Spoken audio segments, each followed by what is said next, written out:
Welcome to the weight machine YouTube channel. इस video में हम बात करेंगे हमारी दुनिया के कुछ डरावने रहस्यों की जिन पर विश्वास करना बहुत मुश्किल है, पर अब तक भी कुछ लोग इन बातों को मानते हैं। 21 ग्राम्स एक्सपेरिमेंट 1907 में डंकन मैकडोगल द्वारा किया गया एक वैज्ञानिक अध्ययन था।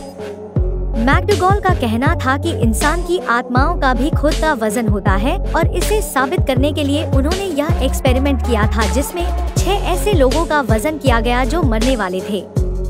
मरने के उन 6 लोगों में से एक का वजन 21 ग्राम कम हो गया, लेकिन 6 में से सिर्फ एक के ही वजन में परिवर्तन होने के कारण वैज्ञानिक समुदायों द्वारा इसे नकार दिया गया। कनाडा में मौजूद फेयरमाउंट बैंफ स्प्रिंग्स होटल का कमरा नंबर 873 एक रहस्यमयी कमरा है जिसे कि भूतिया माना जाता है। माना जाता है कि किसी समय में यहाँ एक परिवार इस कमरे में रहने आया था, लेकिन पति अपनी पत्नी और बेटी की हत्या कर देता है। इसके बाद से इस कमरे में रहने वाले लोगों ने यहाँ रात को अजीबोगरीब आवाजें और छोटी लड़की के दिखाई देने की शिकायत की। ऐसी बहुत सी शिकायत आने के बाद होटल के इस कमरे के दरवाजे को चिनवा कर इसे हमेशा के लिए बंद कर दिया गया।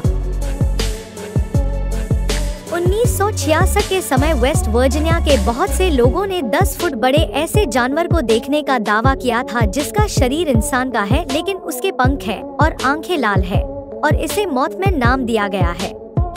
सबसे पहले मॉथमैन को 15 नवंबर 1966 को 2 दंपतियों द्वारा देखा गया। इसके बाद भी इसे बहुत से लोगों द्वारा देखने का दावा किया गया।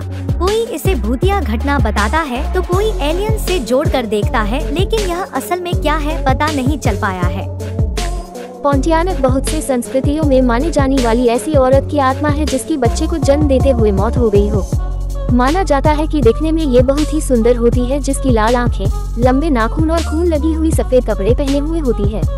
इसे किसी पिशाच की तरह खून की प्यासी माना जाता है और माना जाता है ये अधिकतर मर्दों का ही शिकार करती है। लोक कथाओं के अनुसार पोंटियानक पूर्णमासी की रात को निकलती है और हंसने या रोने की आवाज से अपनी उपस्थिति का एहसास दिलाती है। अगर आवाज जोर से आ रही है तो वह दूर है, अगर आवाज धीमी है तो वह आसपास ही है। माना जाता है वह सामने होगी तो प्लूमेरिया के फूल की तरह खुशबू आती है। कुछ लोक कथाओं के अनुसार पोंटियानक सूखते हुए कपड़ों से अपना शिकार ढूंढती है, इसीलिए मलेशिया के लोग रात के समय कोई कपड़ा बाहर नहीं रखते।